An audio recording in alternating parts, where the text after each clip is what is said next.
Welcome to Formula One, your lap-by-lap breakdown of Formula One races.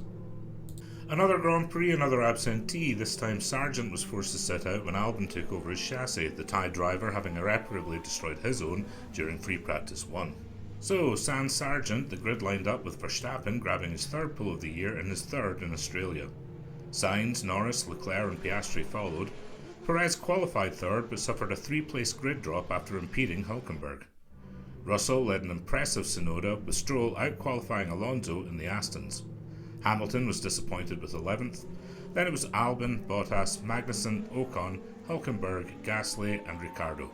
Zhou started from the pit lane after changing his front wing.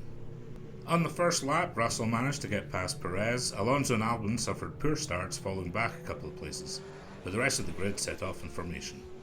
On lap 3, Sainz made an impressive move on Verstappen around the outside of turn 9, but the Dutchman started complaining on the radio about his car being loose. It turned out this was down to a stuck brake on his left rear, resulting in his retirement on lap 4, his wheel exploding dramatically as he trundled into the pits. It was his first retirement since Australia 2022. Ricciardo was the first to pit on lap 6, followed by Hamilton, who was the only driver to start on softs. Magnussen, Albon and Zhou pitted a couple of laps later. On lap 10, Russell, Stroll and Bottas pitted, the latter suffering yet another slow Sauber pit stop due to their ongoing problems with wheel nuts. A lap later, Leclerc and Piastri pitted, with both of them taking a couple of laps to get past Hülkenberg and Gasly, who would pit later on. Tsunoda pitted and came out behind Hamilton, who managed to get the undercut. Ocon boxed and found himself behind Alex Albon. On lap 15, Norris pitted and came out just behind his Australian teammate. Perez came in and re-entered the track just ahead of Hamilton at pit exit. This would prove academic as Lewis suffered an engine failure just a lap later, making him the second retirement of the race. Sainz came in for new boots just before Hamilton's engine woes, but wily old Alonso took advantage of the resulting virtual safety car and earned himself a cheap stop. Hülkenberg and Gasly doing the same. Ocon also pitted but suffered a slow stop from his Alpine crew. Perez passed Stroll on lap 18 and would sweep past Russell around turn 9 a few laps later, then started inching towards Alonso.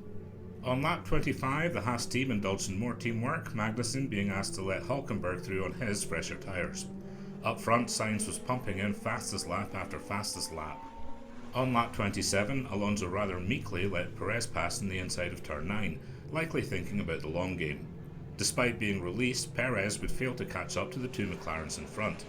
It transpired after the race that the Mexican had picked up minor damage on his floor whilst passing Alonso, which allowed the Aston Martin driver to keep on his tail. A couple of laps later, McLaren would follow the Haas team's example, asking Piastri to let Norris have a go at Leclerc on his fresher tyres, much to the Australian crowd's bemusement.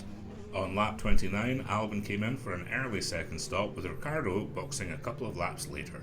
On lap 35, the second round of pit stops started in earnest with Magnussen. Then Leclerc came in, rejoining just in front of Perez, who himself would pit a lap later. Tsunoda pitted and came out ahead of Hülkenberg, who himself had come back out ahead of Albon. Stroll then came in and rejoined just ahead of the mid-pack group, being led by Gasly. On lap 39, Piastri had a moment just after turn 12, which cost him around 4 seconds. He would pit, come out behind Alonso, then get past him at turn 10 before the Spaniard came in for his last stop. Sainz and Norris also pitted, resulting in the race equilibrium being reinstated, with Sainz maintaining his lead at the front, followed by Leclerc and Norris. On lap 45, Magnussen moved past Albon, which would prove pivotal by the end of the race. Possibly waiting for a safety car, Russell finally pitted on lap 46, coming out behind Alonso, which would also go on to have an effect on the final outcome of the race. Everyone would hold station from then, but there was drama on the penultimate lap when Alonso appeared to slow in turn 6, distracting the following Russell straight into the barriers, resulting in a crash that looked more dramatic than it was. As a result of this, Alonso would be hit with a 20-second post-race penalty. So, Sainz took an impressive victory just 2 weeks after having his appendix removed. Leclerc came second with Norris third, usurping Nico Heidfeld's record of most podiums scored without a win. Hometown hero Piastri took 4th, with Perez 5th, Stroll 6th, and Tsunoda continuing his strong start to the season, taking 7th for RB after Alonso's penalty was applied, leaving him 8th. Russell, crashing out, promoted both Haas cars into the points, with Hülkenberg leading Magnussen. Williams might have felt justified in their decision to give Albon Sargent's car, but the Thai driver finished agonisingly out of the points in 11th. Ricciardo followed with the Alpines and Saubers at the back in the guise of Gasly 13th, Bottas 14th, Zhou 15th and Ocon 16th.